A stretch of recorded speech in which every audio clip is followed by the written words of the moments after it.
ಸಾಮಾಜಿಕ ದಬ್ಬಾಳಿಕೆ ರಾಜಕೀಯ ದಬ್ಬಾಳಿಕೆಗಿಂತಲೂ ಕೆಟ್ಟದಾಗಿದೆ. ಸಮಾಜ ಸುಧಾರಣೆ ಮಾಡಲು ಹೊರಟ ವ್ಯಕ್ತಿ ರಾಜಕೀಯ ಸುಧಾರಣೆ ಮಾಡಿ ಸರಕಾರ ನಡೆಸುವವನಿಗಿಂತಲೂ ಹೆಚ್ಚಿನ ಧೈರ್ಯಶಾಲಿಯಾಗಿರುತ್ತಾನೆ.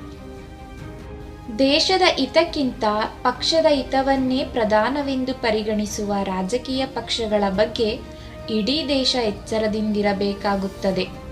ಇಲ್ಲದೆ ಹೋದರೆ ದೇಶದ ಸ್ವಾತಂತ್ರ್ಯ, ಏಕತೆ ಹಾಗೂ ಸಂವಿಧಾನದ ಮೇಲೆ ಅಪಾಯದ ಕಾರ್ಮೋಡ ಕವಿಯುತ್ತದೆ. ಕಾನೂನು ಮತ್ತು ಸುವ್ಯವಸ್ಥೆ ರಾಜಕೀಯ ದೇಹಕ್ಕೆ ಔಷಧಿ ಇದ್ದಂತೆ. ರಾಜಕೀಯ ದೇಹ ಅನಾರೋಗ್ಯಕ್ಕೊಳಗಾದರೆ ಖಂಡಿತವಾಗಿಯೂ ಔಷಧಿ ನೀಡಬೇಕಾಗುತ್ತದೆ. ಜಾತಿ ಪದ್ಧತಿ ನಾಶವಾದರೆ ಮಾತ್ರ ಹಿಂದೂ ಸಮಾಜ ಆತ್ಮರಕ್ಷಣೆಗೆ ಸಮರ್ಥವಾಗಬಲ್ಲದು. ಇಂತಹ ಆಂತರಿಕ ಶಕ್ತಿ ಇಲ್ಲದೆ ಹೋದರೆ ಸ್ವರಾಜ್ಯವೆಂಬುದು ಹಿಂದೂಗಳ ಪಾಲಿಗೆ ಗುಲಾಮಗಿರಿಯತ್ತ ಇಡುವ ಇನ್ನೊಂದು ಹೆಜ್ಜೆಯೇ ಆದೀತು.